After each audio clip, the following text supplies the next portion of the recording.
as we get set for the fourth. Now on first down, Drake again.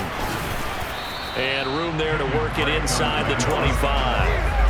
A solid run on first down, gain of 7, leaves him with a 2nd and 3. Jackson. And he can't find a receiver, and he's brought down. They got to get it to the 21 here on third down. Here's Jackson. Open man is Duvernay. And they're going to have another first down as he's going to be tackled at the Browns' 15-yard line. Wait a second. That's got to be a mistake. They declined it. That doesn't make any sense, right? I mean, it doesn't at all because you want that penalty. All right, they just picked up a first down, right? You want the penalty. I am so confused right now. This one is stopped about 2 yards shy of the marker. 8-yard gain, 2nd and 2. And there we saw one of the downsides of blitzing during a rundown because sometimes you get out of your gaps. You don't fit the run quite as well because you're headed towards the ball carrier with abandon. On the handoff, Edwards. And the stop will come inside the 5 at the 4. It's a 3-yard pickup, and that sets up first and goal. Edwards will take this into the end zone. It's a Ravens touchdown. Plenty of scoring here of late, and our lead changes hands now in the fourth quarter. Yeah, they just gave up a touchdown on the other end, so they knew there were time getting short. They had to put something together here, and they were able to do so and retake the lead right back. Now an important extra point here to stretch this lead to a field goal. He's got it, and this is indeed up to a 3-point lead. That one in the books as a 12-play drive. And it was polished off by the Gus Edwards touchdown run. Tucker now to kick it away following the touchdown. And that'll carry over the back line of the end zone for a touchback. Cleveland offense making their way out.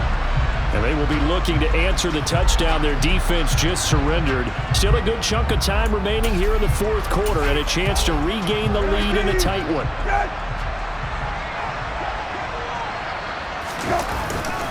They start on the ground with Nick Chubb. And not much to speak of. Call it a 1-yard gain up to the 26. Oh, there's plenty of traffic waiting for him up the middle. But give him credit, he tried barreling through anyway. They're fortunate to get a yard out of that one. The last play got just a yard. Here's 2nd and 9 from the 26. To throw, Brissett. Tries the right side, and he finds Bell. And they get him down, but not before he takes it across the 40-yard line. Good work after the catch, gets him 15 and a first down. And here we are in the fourth quarter, partner, and watch them drive for what would be a go-ahead touchdown. And you and I both know this is where you need a quarterback who can keep his cool back there. Not just for himself, but to keep the rest of the team relaxed too.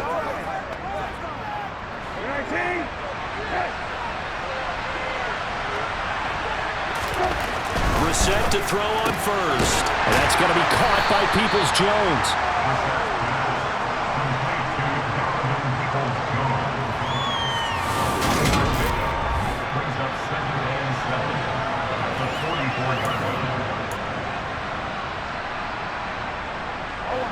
Second and 7. On play action, Brissett. And hit behind the line. He lost the football. It's loose. And it's picked up by the Ravens. And they'll start out with great field position at the 47-yard line in enemy territory. He tried to buy some time to the right. So, Charles, when a guy gets out of the pocket, what's the focus of the quarterback? Most of them keep their eyes downfield. They want to try and make a play throwing the ball. Some of them, they want to tuck it and go. But when they scramble, in this case, as you said, to the right, you're cutting the field in half. So good defenses kind of converge. And he's going to have to eat this one as down he goes. Sacked there by Jadeveon Clowney. This is a little hard for me to compute because I'm watching sack after sack happen. But somehow they're still behind in the game. I would expect all of this defensive pressure to translate to them taking a lead, and thus far, it hasn't happened. Time's winding down. They don't want to waste this type of performance from these ace pass rushers. And he's able to get this one out closer to midfield across the 45. 6 yards there off the scramble, but it'll still leave him with a third down. Tall task ahead of him here, needing a full 15 yards to move the chains. On third down, Drake. And they will advance this across midfield, but still well shy of a first as he's tackled at the 47. It's a gain of 5 on the play, and it'll bring up a fourth down. As much as I praise teams for being true to who they are, in this situation, I wonder if maybe they outguessed themselves a little bit. Third down seemed like an obvious passing situation. They chose to run it and didn't get anywhere close to the first down. For almost 8 years, 64 stood as the NFL record for the longest field goal. That has since been eclipsed. It's now 66, but still 64-yarder. Pretty impressive, CD. Absolutely agree with that, because if you drill a 60-yarder in an NFL game, you've got a lot to be proud of, record or no record. And only a handful of guys can even attempt it. Excellent job there, putting that one through the pipes. And now Cleveland geared up to take the field.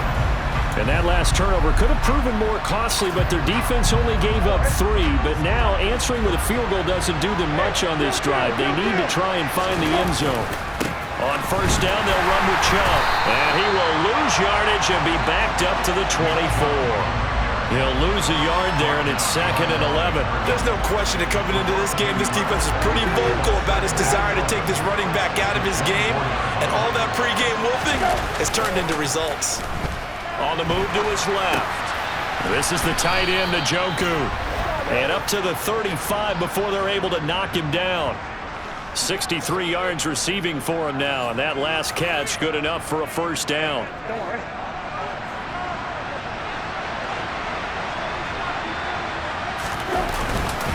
They go up the middle with Chubb, and they're going to stop him right at the line of scrimmage. Just no cutback lane to be found whatsoever.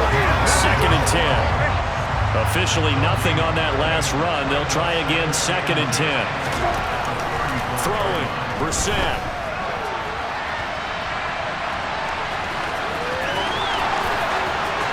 And he'll be out of bounds just shy of the 40. Nowhere to go downfield, but he's able to get out of bounds and stop the clock here with a first down. Well, there you go. Save your best scramble of the day for a big-time situation in the fourth quarter, picking up the first. You don't want to use it up early, right? You want to make sure you save it for that exact moment, that key time, and that's what he did, although you and I both know it wasn't planned that way. But what a nice job using his eyes, scanning the field, and realizing when it was time to exit the pocket and go. First down, Brissett. That's complete to Peoples-Jones. And he's going to be taken down just shy of the 35. Fourth quarter, down to the final 2 minutes, and we've got a one-score game. So the Browns in possession of the football here as we get you reset. They come up on a second down now in a game that looks like it's going to go down to the wire. Now Brissett. Dumps this to his running back, Chubb. And he's going to be marked down just inside the 35. Trying to keep the drive going here. This is play number 7 on 3rd and 2. And he's going to have the first down yardage as he's down at about the 30-yard line. 3 yards there, good enough to keep the drive moving. I know the game's changed. A lot of people would say it's evolved. Look, I'm a little bit Neanderthal, okay? I love this. No exotic formations, no misdirection. Just line up and run the darn ball, pick up the first down. I love it. Yeah, 3rd and short, that's what you're supposed to do. Like you said, old school, smash mouth football. Whew, that's certainly not the worst thing. It stops the clock and lets your offense catch its breath and lets us exhale a little bit. Now I expect them to call a couple plays in the huddle, so they're ready if a tackle happens inbounds. It's just a gain of a couple there on the scramble, and now it's 3rd down. I'm actually looking at this play with defensive eyes here, partner, because they were still laser focused on him after his earlier exploits on this drive. I think they went back to the well just a little bit too soon. He got across the line of scrimmage, but they certainly weren't giving up much more than that. And he's going to be taken down with the first down at the Ravens 14. Now a timeout called for by the offense. as they get the stoppage with just under 50 seconds remaining in the fourth. Here's a 1st and 10 at the 14-yard line.